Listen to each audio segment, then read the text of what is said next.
everybody. Welcome to Matt Connarton Unleashed, the live television edition. It is today the 31st? It is. It's almost August. July 31st, 2013, here at MPTS, of course. And if you're watching us, by the way, online, we do have a chat room. I want to get into the habit of reminding everyone at the beginning of the show, if you go to ipmnation.com/MCUTV, we do have an active chat room for folks who are too shy to call or text during the show. You should tell them how they can get into the chat room because it confuses people. This one's really easy. Really? It's not like This one's extremely easy. So if they can't figure it out, then they're just not smart enough to participate in the show. So it would be different than the chat room on my show? Yes. Yes, this one's that very makes easy. sense. And we have with us on the phone Jen Coffey, the Honorable Jen Coffey. I know you're not currently serving in the legislature, Jen, but I believe if Gary Hopper has explained it correctly, you actually retain that title permanently. Is that correct? You do, actually. That was something that a current senator, who was a former legislator at the time, tried to convince me to run for office the first time, used as a excuse to try and get me to run. Oh, no kidding. Well, Yeah, he said I could put it on my tombstone. well, whatever works. I honestly said, really, you're using my epitaph that I will never see as a selling point to run for office and have another full-time job without a salary? He said yes. And he was thinking way ahead. I mean, there's planning for the future, but he was planning for no future, trying I guess. really hard to get me to run, and Yeah. I did run, and I'm glad that I was able to serve my community for 4 years. And it is a lot of work. Yeah. It's a full-time job with no salary, and you really have to have a love of your state, a love of your town, a love of your country to be willing to step up to the plate and do the job. Absolutely. And for those who don't know, we have a lot of viewers and listeners of this show here in New Hampshire, which we're in right now, obviously, but we also have some folks in other parts of the country who watch us and listen to us. And New Hampshire state legislators only get, it's $100 a year, right? Actually, what they do is they give you a check right after you're sworn in for $187 and change, and that pays for the full 2 years Gotcha. after tax deductions. Okay. So it really is a citizen legislature. It's not like you make a ton of money. And there is a lot of sacrifice, as you alluded to, when you're serving, because it's not like you're getting this, it's not like Washington, D.C., or probably most states, I assume, you get some sort of salary or something. So you really have to want to do it for the right reasons, which is great. Tell us about your current position. You're serving with the it's the Second Amendment Sisters, right? I've been working with the Second Amendment as a volunteer since 2005. I started out as the New Hampshire State Coordinator. Currently, I serve on their Board of Directors, and I'm the Director of Legislative Affairs for at the national level, and a go-to for the girls and for the ladies out there that represent us, to help them through the legislative process, which can be very difficult. Yeah. When you were on Rock, Paper, Hand Grenades with Gary and I the last time, were you in your current position then? I remember you were with the group, but I forget now if you were. How long have you been in your current position with them? I've served on the Board of Directors now for probably, somewhere in the neighborhood of 4 or 5 years. Oh, okay. I was the national director and overseeing the state coordinators, and then moved into the legislative affairs position when we realized that we really needed somebody to kind of concentrate on that area and be willing to be a spokesperson when Susanna Huff is not available to be our spokesperson, because she is our spokesperson. We're very proud to have her a part of our organization. Okay, and what's her name? Susanna Gradia Huff.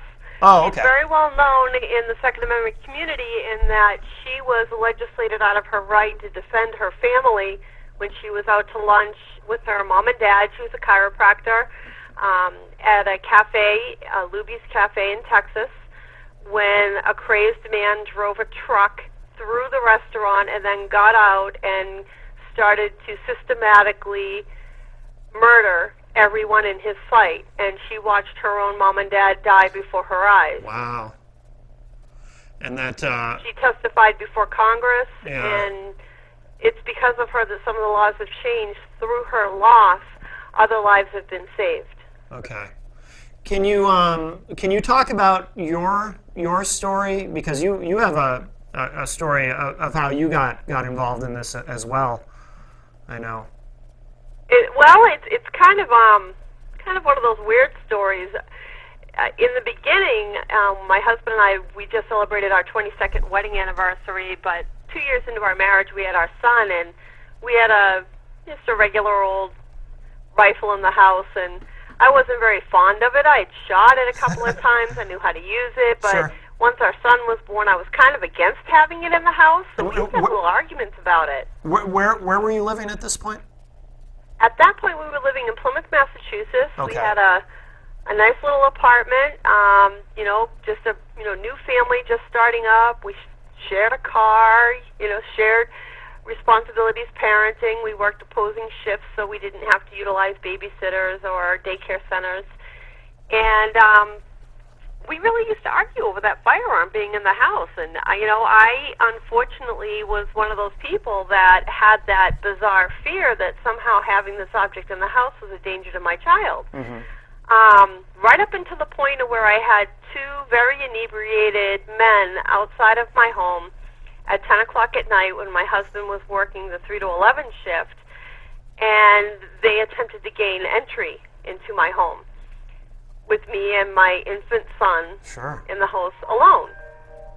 And I did what any dutiful citizen would do. I called the police, and the police came along, and they said, no, move along, and shooed these guys along.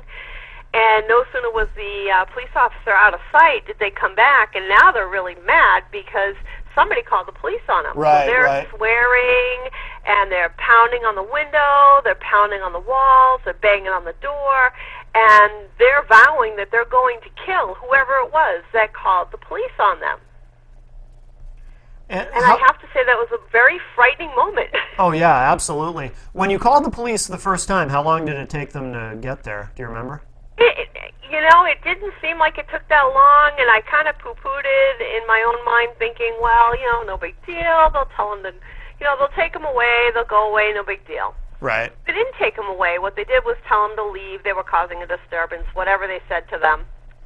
Right. Not realizing that these guys were going to do what they did, obviously. Yeah. I don't think the police officer would have left if he had any indication that these gentlemen were going to go from being, just basically stupid, inebriated people into people who were violent and aggressive and a threat. It felt like an eternity for them to come back. I did Really? dial 911 back again when they were banging on the doors and threatening to kill me. But I did something at that point in time that if you told me I was going to do it, I probably would have told you were nuts. I got the firearm. Yeah. I made sure it was loaded. I put it across my lap. I had that. I was sitting a distance from the doorway of where they were. My son was in the next room in his crib. And I realized at that moment I had no way of escape. The only thing I could have potentially have done was try to take the baby and crawl through a window without making noise or attracting their attention. Yeah. And that seemed like a really bad idea. Right. So the only option I had was to protect myself and my son with the firearm and call the police back. And the lady on the other line, I'll never forget it, kept saying, I can hear them. I hear what they're saying. And she's communicating to the police officer, you need to get there. They're threatening to kill her. And I can hear these conversations going back and forth, but it felt like 20 or 30 minutes. It probably wasn't as long, but it felt like that. Sure. And I thought they were going to come through that door. They were banging and screaming, and in my case, I was lucky. Yeah. In my case, the police officer came back. This time he took him away.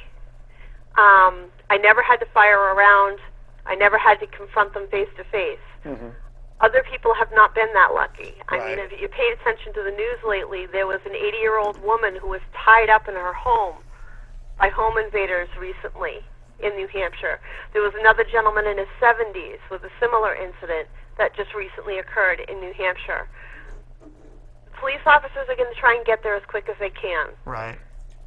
But they can't get there the moment that the criminal is there. Right, so exactly. What stands between you and them is your ability to defend yourself, your home, and your family. Now, the incident that you had with these guys who were threatening you, was that what caused your shift in thinking? Was it gradual, or was it okay? Oh this no, I that see it was different it. now. Really? That really was the moment when I realized that what stood between, it was a big reality slap, really. What was standing between them, me, and my infant son was that firearm. Yeah. The woman on the phone who was scared for me could do nothing to protect me. Yeah. Yeah. Absolutely. After that, my husband and my stepfather both took me out shooting more frequently and helped me to become more proficient and more confident in my shooting skills. Let me ask you about the membership of the Second Amendment Sisters. Are the people who get involved in the organization, I mean, is there a lot of this kind of thing where you talk to people who it was a specific thing that really drove them to want to get involved, a specific instance or incident that occurred to them? You know, that's the great thing about our group. We come from all walks of life. I mean, we have great-grandmothers to, 18-year-old girls, or girls that are even younger that come with their moms. Yeah. It may be that they simply believe in the right of self-defense. Our motto is that self-defense is a basic human right. It may be that they come from a situation where they've been a victim. Unfortunately, I've had rape victims come to us and want to learn how to defend themselves because they want to be able to defend themselves from ever being hurt like that again. Yeah. I've had people come forward that were raised to believe in the right of self-defense and our constitutional birthright to defend themselves, and that a criminal doesn't have a right greater than them to live. Mm-hmm. And that's really what happens when you put the emphasis of law on the law-abiding instead of on the criminal act, is you put more, you make that law-abiding citizen's life less valuable. Sure. They really come from every walk of life, every age structure, every part of the country, all across our country, and even some interest from outside of our country. We've been contacted by women in Canada. Oh, no kidding. Oh, absolutely. I mean, I've had, after the book came out that I wrote, Knives, Lipstick, and Liberty, One Woman's Journey, when I talk about some of these issues, I was contacted from people from Australia, Russia, Israel. It's amazing when you get involved and you realize that it's not a male issue, it's not a female issue, it's a human issue. Mm-hmm. And Susanna Gradia Huff said it best when she spoke in front of Congress, and she stated, the Second Amendment is not about hunting. It is about our rights to defend ourselves. Mm-hmm. It is also about our rights to defend ourselves against a tyrannical government. That's why our founders put it there. Is the organization in every state, or do you have chapters in all 50 states? Or we have members all across the country. Okay. I would pretty much in every state. Some are more active or bigger than others. Sure, they all sure. vary in size. Yeah. And we take all comers. New Hampshire is very active. We have a lot of area coordinators who have come on board and take on leadership roles, and we're always looking for that. My goal is to have a coordinator in every town in our state. Okay. I think there should be a leader in each state to help represent the women in the state of New Hampshire, and I'd love to see that go nationwide. Yeah. Now, you mentioned you've written a book. Have you written more than one book, or is it just the one? I recall during one of your appearances on Rock, Paper, Hand Grenades that you were, in fact, a published author. Have you written more than one book at this point? No, I wrote the one book, Knives, Okay. Lipstick, and Liberty, One Woman's Journey. I do sell it on paperback. It's on Amazon. It actually got a great review in the Concord Monitor. We just recently published an ebook version, which people can find on my website at JENNCOFFEY.com, and take a read of it. And basically what it is it's my journey, my personal journey of how I went from being somebody who really didn't pay much attention to politics, mm-hmm. really wasn't involved in anything like that, to becoming somebody who actually ended up being a legislator and a leader amongst the legislators in the state of New Hampshire. And my purpose for writing it was to show other people that we're all the same, and their just as capable of doing what I did. All they've got to do is be willing to step up to the plate and be a voice and be heard. Yeah. Have you thought about writing a second book? Yeah, I thought about it, toyed with it a little bit. Yeah. I've done a lot of other writings, some blog postings. I've been featured in Blade magazine a number of times. Yeah. And I do some consulting work on the side sometimes for certain organizations like the American Knife and Tool Institute to help them with some of their projects. So which I really enjoy. It's something that I was lucky to fall into and very blessed to have the opportunity to do. Sure, sure. In terms of your tenure as a New Hampshire state legislator, I mean, what was your experience like in terms of, did you enjoy the political process? Because I know some people really enjoy that part of it. Some people get involved and they, what's the expression? I don't like making sausage, and someone says, well, then don't look. You know, it's some people don't like the grind of the political process. I mean, what was your experience in terms of that? Well, I had the luxury of serving 2 terms, my first term in the minority, my second term in the majority, and experience both sides of the spectrum. Yeah. I had friends on both sides of the aisle. When we did our knife bill legislation, it was bipartisan. It was while I was serving in the minority, and it passed unanimously through the House and the Senate, and Governor Lynch signed it into law. I found it exciting. I found it interesting. I loved the public hearings. If I could change one thing about the legislature, public hearings are wonderful and they're needed, and we need the public to come forward, because when nobody shows up, the legislature generally believes that whatever the bill is in front of them, people don't care about, or they're simply fine with. Right, right. What I would love to be able to see is more give and take in that when you go to a public hearing as a citizen, you present what it is your case is on a particular bill, and then the chair of the committee will look around the room and say, does anybody have a question, to the other representatives sitting there, and if there are no questions, they thank you and you're dismissed, and the next person comes up. But what doesn't occur is the individual who's testifying isn't allowed to look at one of the legislators and say, why do you want this? Mm-hmm. Why are you trying to put this bill through? What is it that you support? They don't get to question you, right, as a legislator.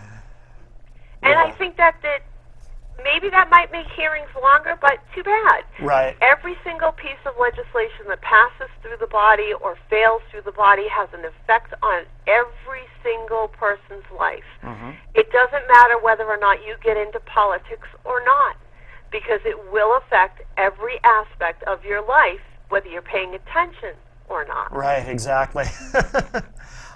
You mentioned the knife bill legislation. Can you expand on that? I actually didn't know about this until, I forget if it was last week or the previous week, but on the show that Gary and I do, it came up, and I was surprised because I hadn't heard anything about this. But can you talk about that a little bit? I actually fell into that one, and literally fell into that one. For those that don't know, I volunteer in my community as an emergency medical technician, and a few years ago, this is obviously a number of years ago, probably about 5 or so, went on a rescue call in the wintertime, icy driveway, trying to get down to this person's house, and I fell. And when I fell, the pocket knife that I had in my pocket, like any good first responder is going to carry, opened up and cut me in the leg. Mm. And I was very upset with that, obviously. I mean, I bandaged myself and went to go take care of the patient. But later on, I went online and started looking at all the different tools and was trying to find a tool that would be more effective for me personally. I'm a lefty. I wanted it to lock open. I wanted it to lock close. I wanted it to be me to be able to use it with one hand. So if I was trying to help somebody who was in a car, I could put my one arm to protect the person and the other arm to be able to deploy my tool to cut them out of a seatbelt. Yeah. Well, I found one I liked, but I couldn't buy it because New Hampshire law prohibited the sale of that item to me. Mm-hmm. Now, the weird thing about it was the way the New Hampshire law was, I could have it as an EMT on duty, but the minute I was off duty, which being a volunteer is the minute you're leaving the scene, I'm now illegal. And nobody could legally sell me one. Right. And the same thing held true for police. At the time, I remember, we thought we found a loophole that if you were a hunter in a tree stand, you might be able to sell one, but we really weren't too sure about that loophole. Yeah. But basically, this stemmed out of laws that were put into place long before I was even born. It was back in the 1950s, and it was back when people had this innate fear of switchblades. Mm-hmm. The thing is, also included in the prohibited list were dirks and daggers. And every year in New Hampshire, what do we have? We have the Highland Games. Right. And what's everybody walking around with stuck in their sock? Yeah. And the police aren't mass arresting people at the Highland Games. I mean, that's not going to help our tourism industry any, is it? And obviously they recognize that these are simply tools that these folks have, that they're celebrating their heritage, they're celebrating their style, their of dress, and there's no harm to that. Right. But take that same tool, give it to somebody else, and they've become a criminal. And there was selective enforcement of the law. Right. Some people were getting arrested, other people were being ignored. Sure. Some stores were being ignored. Abe's armament was raided. Oh, no kidding. $5,000 worth of his inventory was taken.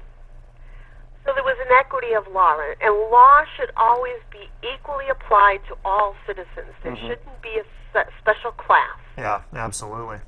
Absolutely. And that's what was happening in New Hampshire.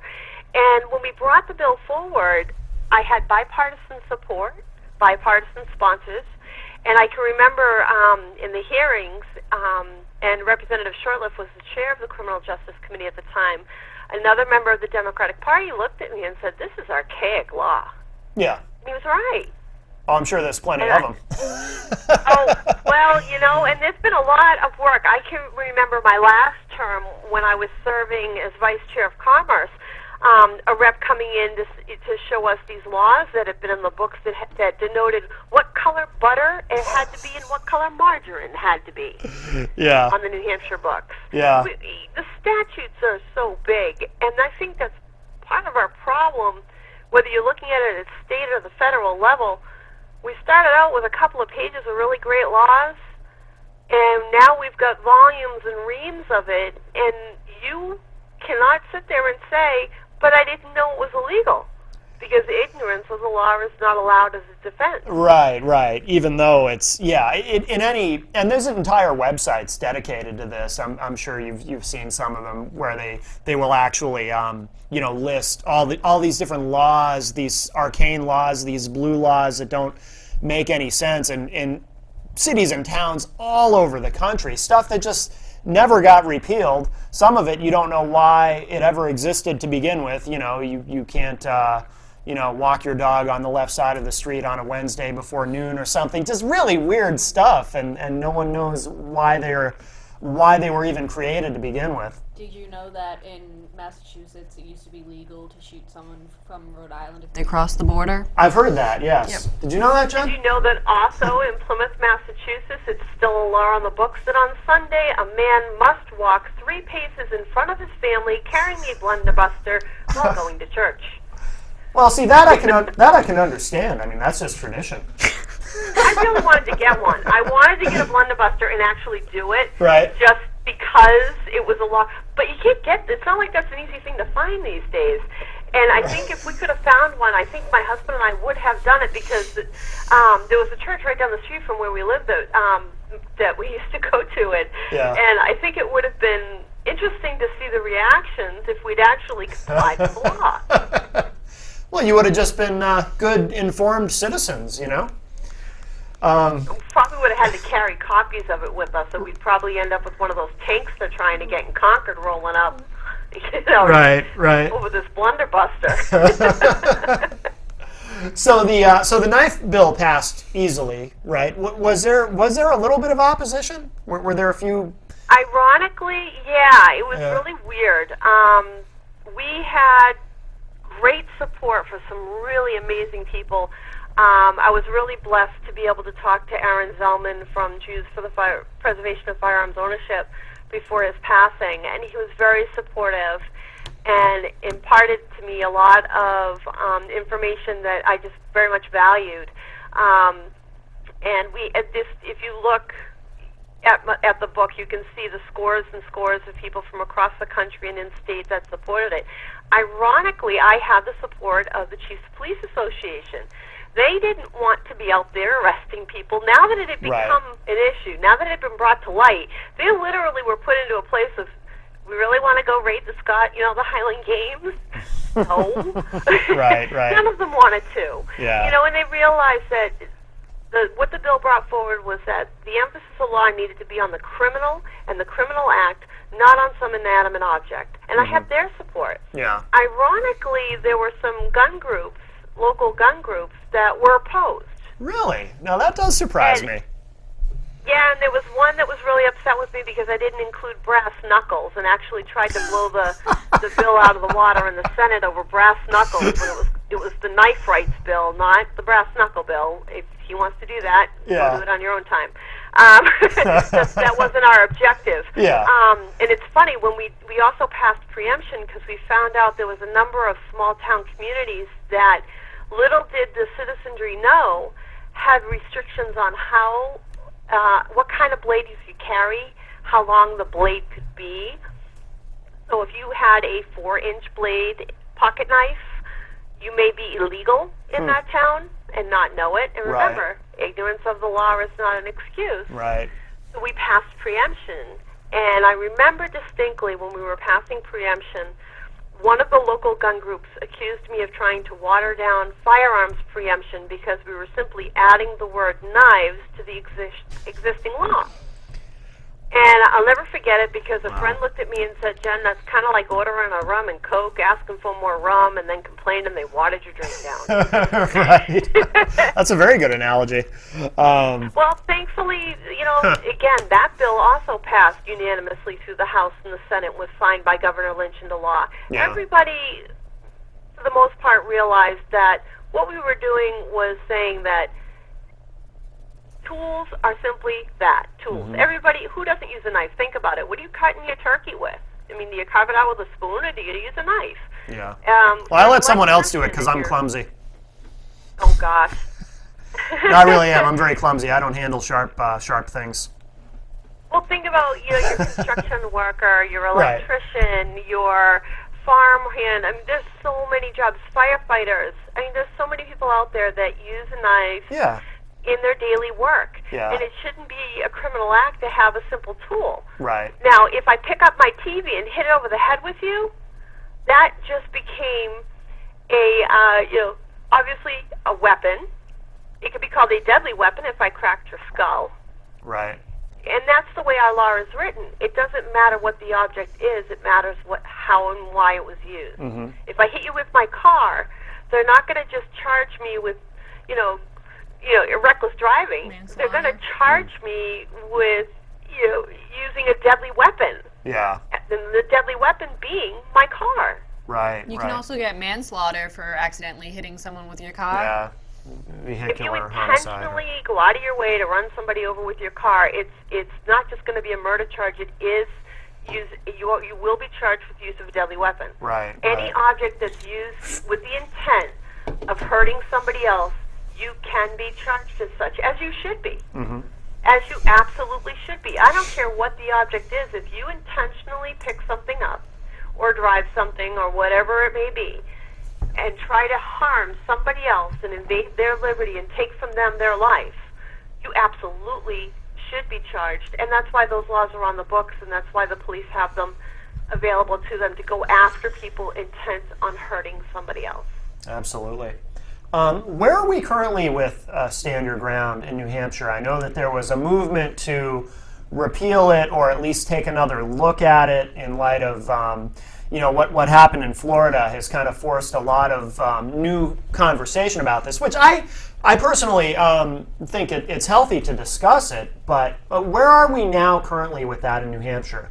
Has anything happened in terms of one movement? thing, we're not New Hampshire. I mean, we're not Florida. This is New Hampshire, and our laws are different. Yeah. The bill passed the House and failed in the Senate. But I've heard rumors that the same person, Representative Shurtleff, who's been on the same side of some issues with me, but on this one I am vehemently opposed to, may attempt to do it yet again. Okay. And what people don't understand is that what they're trying to do is say that if you are faced with a violent criminal, your first objective is to try and turn tail and run faster than the criminal. Right. And there's no definition of duty of retreat. So you find yourself in a courtroom, the burden of proof is on you to prove that you couldn't retreat. Mm-hmm.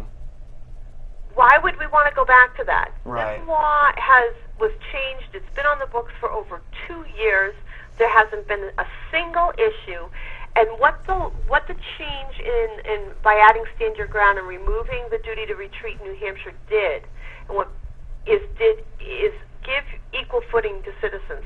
What it did not do was change the law that says when you can use deadly force. Mm-hmm. If you walked up to me and smacked me, that doesn't give me the right to pull out a gun and shoot you.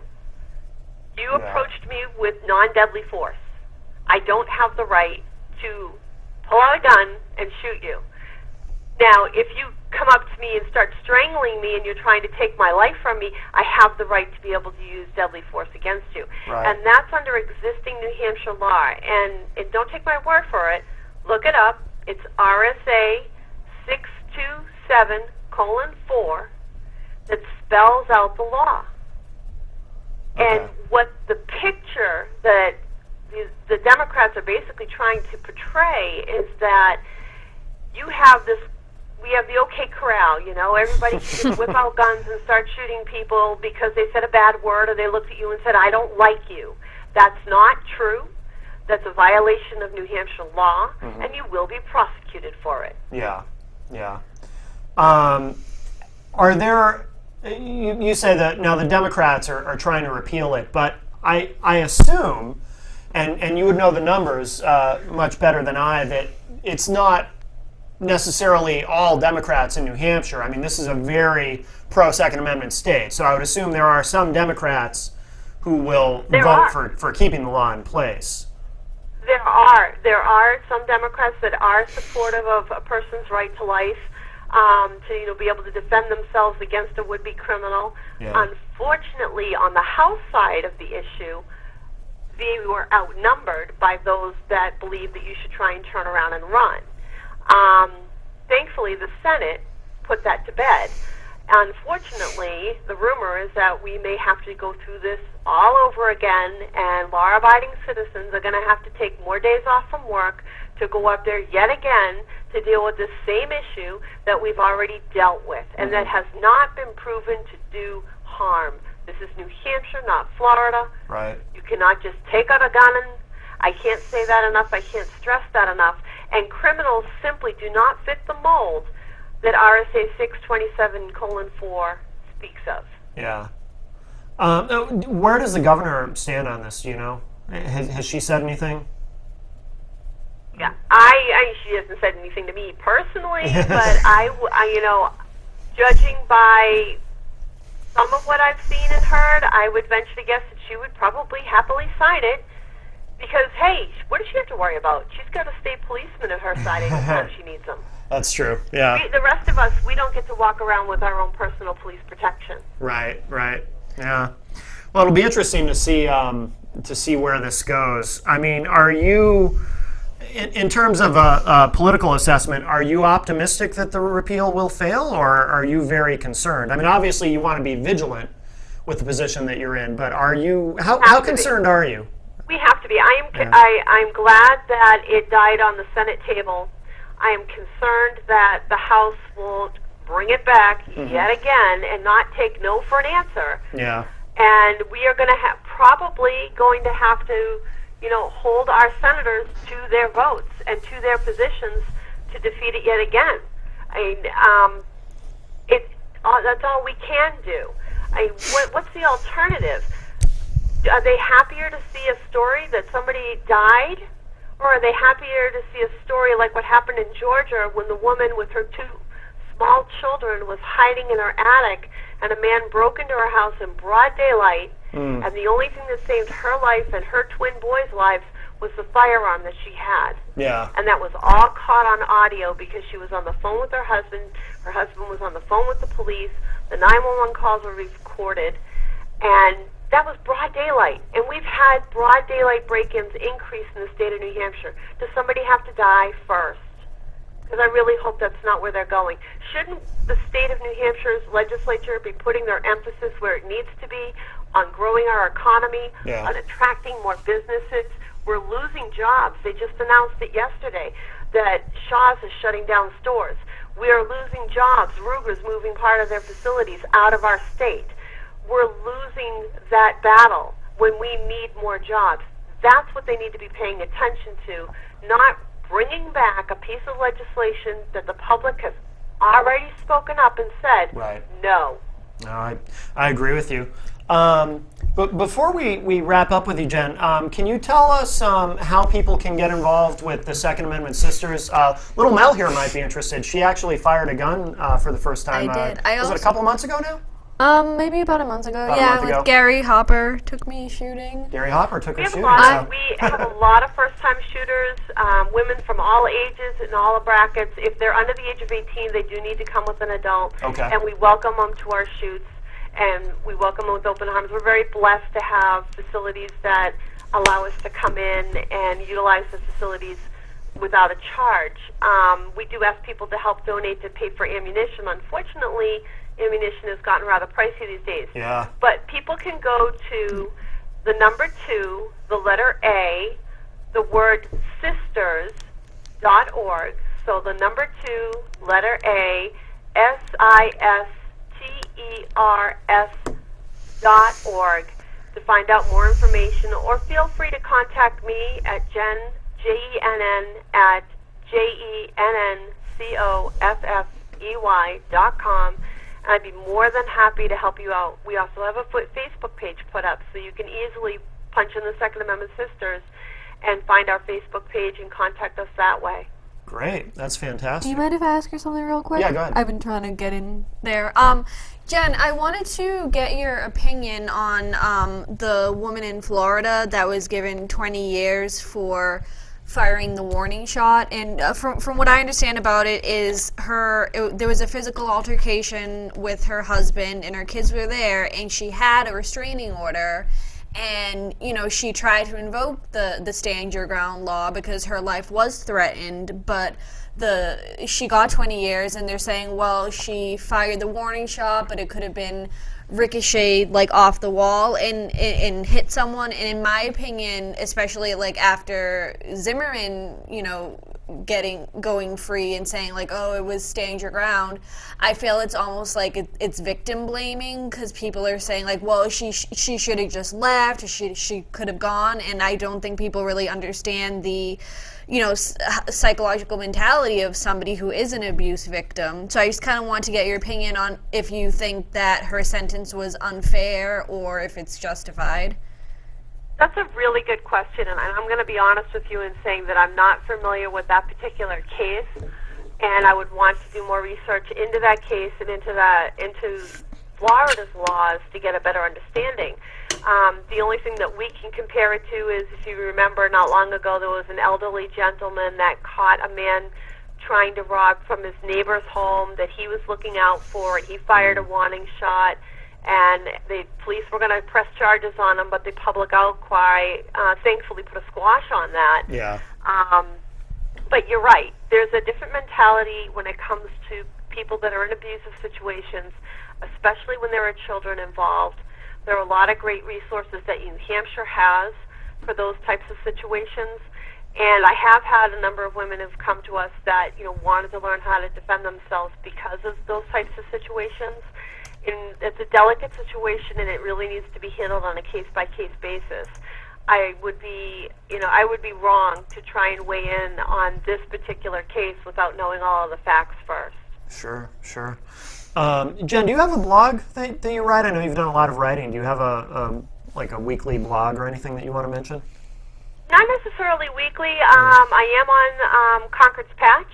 Okay. In fact, I put put one up today because I'm very upset with the Seacoast Online and their irresponsible journalism that they presented, and we talked about that this morning on New Hampshire Today with Jack Heath and the Jen and Jen segment. Yeah. I do keep my website active and updated, and my Facebook page active and updated. I'm very easy to find. I'm very easy to contact, and I'm willing to be there for anybody who, wants to bounce an idea off of me or needs a hand. And I've been doing a lot of consulting work, so that unfortunately does take up some of my time, so it's made me a little less available. But when it comes to state matters, I do my utmost to be a responsible citizen and do what I should do, and that is speak up. Because if you do not speak up to protect your rights, then your silence can be taken as acceptance for whatever right someone's trying to take away from you. Absolutely, absolutely. I wish more people understood that. I've always said I think apathy is the greatest threat to our liberty, ultimately. So I couldn't agree with you more. yeah, thank you. Jen, the Honorable Jen Coffey, this has been great. Thanks so much for being here with us today, and hopefully at some point in the near future we can have you here in person, and hopefully you'll come back on Rock, Paper, Hand Grenades as well. If Gary hasn't reached out to you, I'll put a bug in his ear, but definitely look forward to seeing you again in person sometime soon. Thank you very much for having me on and for helping to bring attention onto the Second Amendment. Sisters, as a side note, they were the first national gun rights organization to support knife freedom and knife liberty, especially for those of us who are in EMTs and firefighters and wanted to be able to have our tools. We thank them for that. Yeah. Oh, very good. Very good. Awesome. All right, Jen. Thanks very much. Take care. Okay. Bye-bye. Bye. So that was the Honorable Jen Coffey, and you can, I think her website is just jencoffey.com, if I remember correctly. I should have asked her. But yeah, she's very easy to find if you Google her. And coffee is Coffey if you're looking for her online, so it's not like the coffee that you drink. Oh, she apparently sent me a picture that I just got now. Oh, no kidding. Yeah. Couple things I want to hit in the last, we got about 15 minutes left on the show. Something I saw today, because I love this kind of stuff, and I want to share this with you because it's both funny and sad. Before I get into this, because some of you are going to tune me out on this, I have a lot of different, my research tells me, I have a lot of different kinds of people who watch the show, some conservatives, some liberals, I myself, I'm an independent.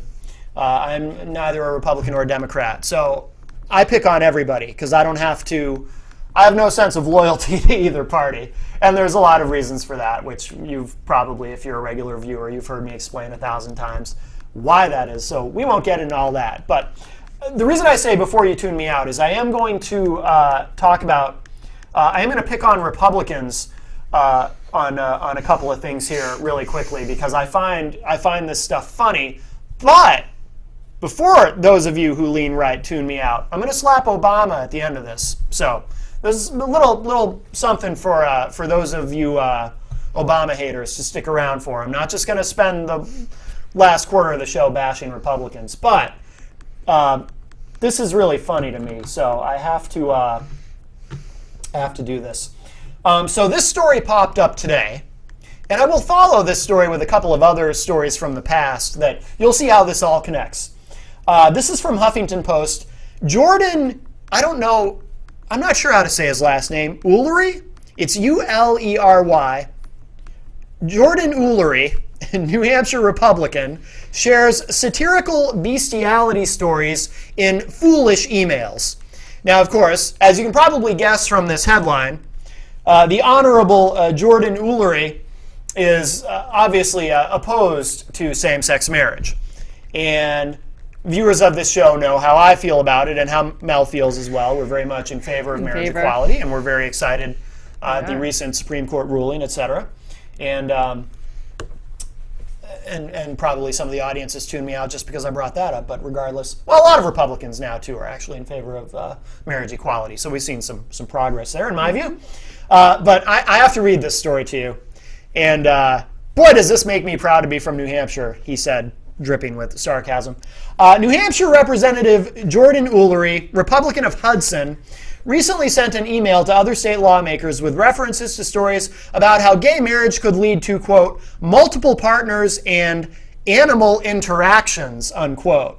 But his argument fell flat when another lawmaker pointed out that the stories he shared were satirical. Miscellany Blue first reported on the email thread, which originated with a message from Representative Jan Schmidt, Democrat of Nashua, about gun laws. Ullery's response to the email, which Miscellany Blue provided to HuffPost, argued that a, quote, small infringement like pro-gay marriage laws or gun control laws have always, always, always, in all caps, led to greater infringement. He went on to say, and when we were discussing same-sex marriage, people said talking about multiple partners, animal interactions, made those who define marriage as a relationship between man and a woman as silly and foolish. Today, however, in several states, multiple partners and even bestiality have been proposed or floated as extensions, unquote. Yes, it's anarchy. Ullery then provided links to several stories about bestiality and polygamy, including a link to the Daily Courant, a satirical news site. Ullery also linked to a blog on Smash Mouth Politics that has a disclaimer from the author calling the post a parody of what I believe will be happening in a few years. Representative Tim Smith, Democrat of Manchester, said, quote, wow, where to start here? As he responded to Ullery's email explaining that these stories were satire, not real. Smith went on to say, so yes, talking about multiple partners and bestiality does indeed make folks look foolish, unquote. So, Senator Ullery, wow. And look, this isn't to bash people who oppose same-sex marriage, but there's a larger point here that people need to understand. I have something to say after, too, when you're done. Well, I was just going to say, we do have a tradition, not in New Hampshire specifically, but in this country, we do have a tradition of, in some instances, electing people who literally are not smart enough to understand that when they read something that sounds completely insane and satirical, it's probably satirical. Yeah, well, go ahead. I want to make a point on the line that you read about the whole multiple partners thing. Mm-hmm. And this is something that actually gets to me, because when people hear about multiple partners, their brain automatically goes to polygamy. And I think what a lot of people don't understand is polygamy is literally a man with multiple wives or a woman with multiple husbands, and those husbands or wives don't have any interaction with each other. But that puts a bad rap for people who are polyamorous or non-monogamous, who are in multiple consensual relationships. And saying something like that, it makes it sound like your sexual orientation has to do with the number of relationships you have. And it has, I have friends who are polyamorous who are all completely straight and they're in multiple relationships. And I don't think it's fair to make that comparison and to make people that are in open relationships that are consenting oh, well, what's the next step? It's bestiality, apparently, because that leap makes a lot of sense. And I'd like to see more people understand the difference between polygamy and polyamory, or even just non-monogamy, because there is a huge difference. Yeah, but to people like this guy, it doesn't matter, because he's going to reach for anything that demonizes gay marriage, basically. I mean, that's how some of these people think. What this story immediately reminded me of was a story that I found also hilarious and sad at the national level. Now, everyone who follows politics knows who Mitch McConnell is. Very important guy. This is from, when was this? This was from back in February. This didn't get a lot of media attention, but I saw it, and I thought it was hilarious and frightening at the same time, and there's a pattern here. Mitch McConnell fooled by Onion-style article, reports Salon.com. This is good. In the grand tradition of politicians getting hoodwinked by parody websites, a tradition that we've seen continue, as in the case of Bob Ullery, Senate Minority Leader Mitch McConnell, Republican of Kentucky, was tricked by the military's answer to the Onion, the Duffel Blog. The Duffel Blog is a fake military news site with headlines like, Army spends $100 million on piece of equipment that doesn't do anything. And Department of Defense announces casualty in war on Christmas. And Syria to host Iraq war reenactors. So it's like the military version of The Onion. But as Spencer Ackerman at Wired's Danger Room reports, on November 14, 2012, Mitch McConnell wrote to Elizabeth King, the Pentagon's congressional liaison, with an unusually credulous query, quote, "I am writing on behalf of a constituent who has contacted me regarding Guantanamo Bay prisoners receiving post-9/11 GI Bill benefits," unquote. Oh, I heard about this. McConnell wrote in a letter acquired by Danger Room. He went on to write, quote, "I would appreciate your review and response to my constituents' concerns," unquote. Guantanamo detainees getting GI Bill benefits? Yes, that's from the Duffel blog, as McConnell's constituent clearly states, complete with the reference to the website's URL. Said constituent even notes that he or she can't find any information about the alleged government payouts to expected insurgents and terrorists.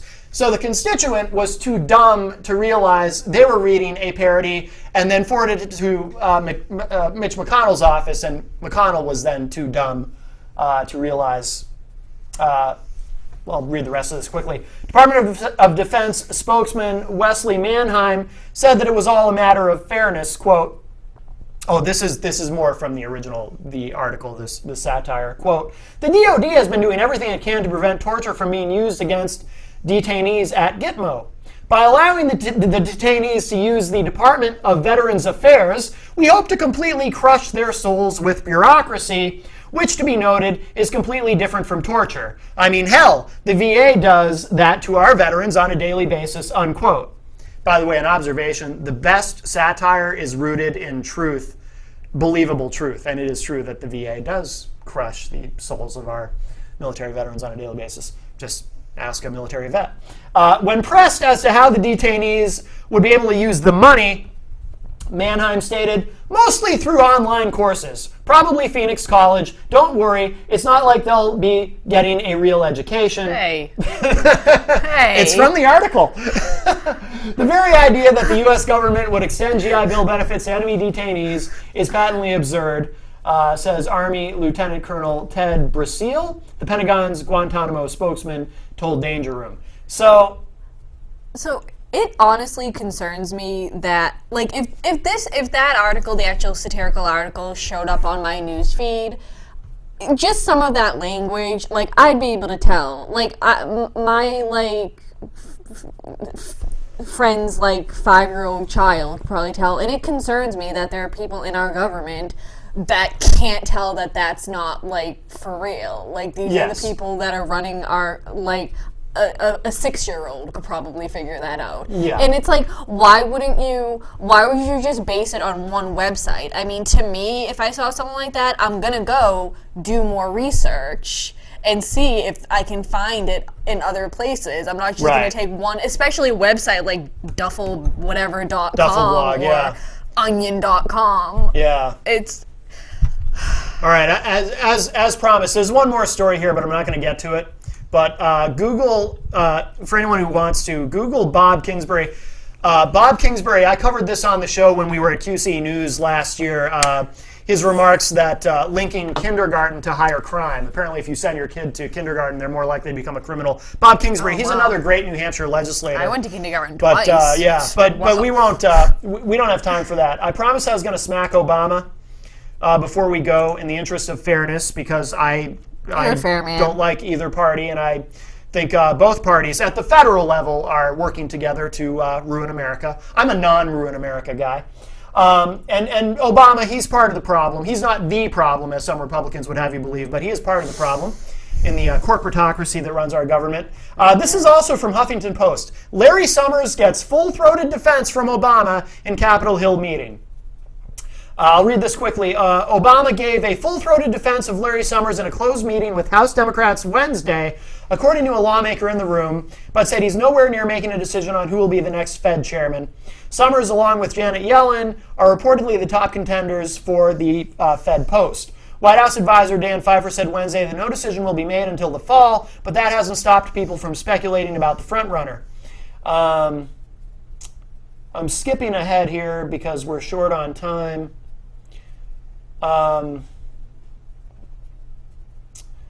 Summers certainly has his critics. Some leading Democrats recently jumped on reports that Obama is leaning towards Summers for the Fed post, criticizing his role in the 1999 repeal of Glass-Steagall financial regulations and the 2000 deregulation of the derivatives market. Others have questioned Summers' record with women. I'm not going to read the rest of this. Let me just give you the summation here. Basically, people are raising questions about Larry Summers as a potential new Fed chairman because Larry Summers was part of the problem. He's one of the people who got us into the mess that we got into in 2008 when the economy crashed.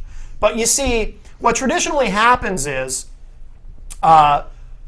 we don't punish anyone. No one's accountable because they're all part of the corporatocracy. And Obama, he's part of it. Look, any Democrats, any liberals watching this show who truly believe that Obama is somehow different from the rest of them, from the rest of the government, from Republicans, Democrats, Tea Partiers, Libertarians, whoever, all these people, he's not. He is owned. He is bought and paid for just like the rest of our government is. Mm-hmm. Our Congress is owned by the banks, by Wall Street, by the corporations, by all of them. That includes President Barack Obama. When people who criticize Obama tag him as being, really he's just a socialist, he just, he wants to, he's really some Kenyan Muslim sympathizer, whatever. No, he doesn't really care about any of that. He doesn't have some sort of secret Muslim agenda. You know what Barack Obama really cares about? The same thing the rest of them care about. All these Republicans and Democrats at the federal level, he cares about this. He cares about his wallet. He wants to get through these last couple of years of his presidency and then live out the rest of his life as a former president with all the perks that go along with that. He's one of them. They're all the same. The system takes care of its own, and that's why he's sticking up for Larry Summers. He was part of the problem, but it doesn't matter, because the system takes care of its own. Obama's part of the system. Larry Summers is part of the system. They all take care of their own and protect each other. And that's why the people who ruin the economy are the ones who we keep paying to try to fix the economy, even though they don't know actually how to do it. That part doesn't matter. So there you go. We got to go. Next week we have... I forgot her. Lisa Wilbur, is that her name? Yeah. Lisa Wilbur, who's a libertarian? Yes. Yeah, and she'll be joining us live in the studio? Yes. All right, very good. So Lisa Wilbur will be here with us next week, and I believe, is she from the same town as Gary? Is she from where? I think so. Yeah. Yeah, I think so. Okay, so that'll be interesting. So thanks again to Jen Coffey for calling in. And don't forget the live radio edition of Matt Connarton Unleashed, Saturday nights at 11 p.m. Eastern. And this Saturday we'll be broadcasting live from, we have a big event at Millie's Tavern right here at 500 Commercial Street in Manchester, New Hampshire. We got a bunch of great bands playing, The Luxury, Mr. Vertigo, Sacrificed, and Hate Ashley. So we got 4 bands at Millie's Tavern Saturday night. Mel and I will both be there. Come on down and say hello, and we'll be broadcasting live at 11 p.m. on IPMNation.com. Mm-hmm. Don't forget Little Mel's show, No Boundaries, Monday nights at 10:30 Eastern, exclusively on IPMNation.com. Yes, And that's going to do it. Come back at 4 p.m. You'll see me here with Norm, and at 6 p.m. with Gary. And I'll talk at y'all later. Thanks, everybody.